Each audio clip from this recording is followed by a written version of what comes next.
মইৰাবাৰীৰ চহৰীয়া গাঁও নতুন বজাৰত বিৰোধী ঐক্য মঞ্চৰ প্ৰাৰ্থী প্ৰদ্যুৎ বৰদলৈ নিৰ্বাচনী প্ৰচাৰ নিৰ্বাচনৰ দিন চমু চাপি অহাৰ লগে লগে প্ৰাৰ্থীসকলেও ধাৰাবাহিকভাৱে নিৰ্বাচনী প্ৰচাৰ ব্যস্ত হৈ পৰা পৰিলক্ষিত হৈছে।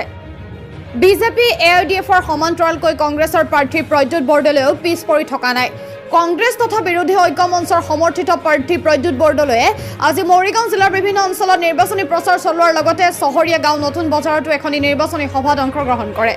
প্ৰদ্যুৎ বৰদলৈৰ লগতে আজি নিৰ্বাচনী প্ৰচাৰত সংগ দিয়ে ৰাইজৰ দলৰ নেতা মেহবুব মুক্তাৰ, প্ৰাক্তন জিলা পৰিষদীয় সদস্য শ্বৰীফ উদ্দিন আহমেদ, অধিবক্তা এহিয়া আহমেদ, সমাজসেৱক মাইনুল হক, কংগ্ৰেছ নেতা ছাইফুদ্দিন আহমেদ প্ৰমুখ্যে বহুতো গণ্যমান্য ব্যক্তি উপস্থিত থাকে।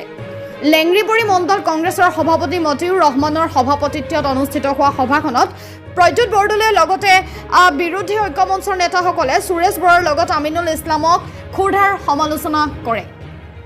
বিধায়ক আমিনুল ইছলাম এজন অকৰ্মণ্য তথা সকলোতকৈ ব্যৰ্থ বিধায়ক বুলি মন্তব্য কৰে ৰাইজৰ দলৰ নেতা মেহবুব মুক্তাৰে। মইৰাবাৰীৰ পৰা বাৰিদা খাতুনৰ ৰিপৰ্ট, নিউজ 24।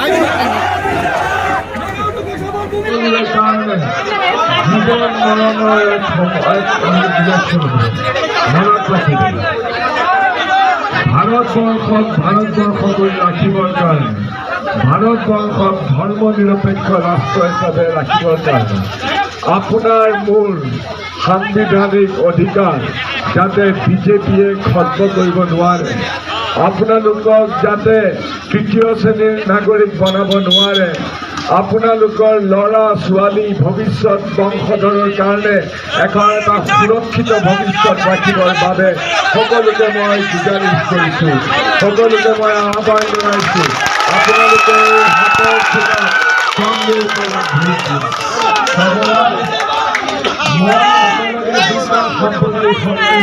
যুদ্ধ কৰিছোঁ। এইফালে ইউডিএফ, এইফালে এই সভাখন আহ্বান কৰি অতিশয় আনন্দিত হৈছোঁ যে ইমান মানুহ আজি 3টা বজাৰ পৰা 8টা বজালৈকে স্বতঃস্ফূৰ্তভাৱে আহি ইয়াত সমবেত হৈছে আৰু ইমান সঁহাৰি দিছে আমাক। ইয়াৰ পৰা আমি এটা কথা বুজিব পাৰিছোঁ যে আমাৰ পঞ্চায়তত অৰ্থাৎ আমাৰ যে সমষ্টি আছে, সমষ্টিৰ পৰা প্ৰদ্যুৎ বৰদলৈ ছাৰ কমেও 2 লাখ ভোটত জয়যুক্ত হ'ব।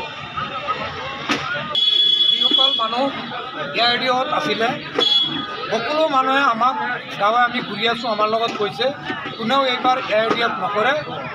সকলো মানুহ শিলডল ভাঙি নিজৰ ইচ্ছা হৈ নিজৰ ইচ্ছাকৃত স্বতঃস্ফূৰ্তভাৱে আহিছে।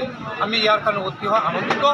লেংৰিবৰী ৰাইজক আমি লেংৰিবৰী মণ্ডল কংগ্ৰেছৰ ফালৰ পৰা সকলোকে ধন্যবাদ জনাইছোঁ, যাতে অহা যে 26 তাৰিখ আমাৰ যে নগাঁও লোকসভা নিৰ্বাচন সকলোৱে যাতে বিপুলভাৱে আমাৰ প্ৰদ্যুৎ বৰদলৈ চাহাবক ভাৰতীয় জাতীয় কংগ্ৰেছ তথা ঐক্য মঞ্চৰ প্ৰাৰ্থী হিচাপে বিপুল ভোট দি জয়যুক্ত কৰে।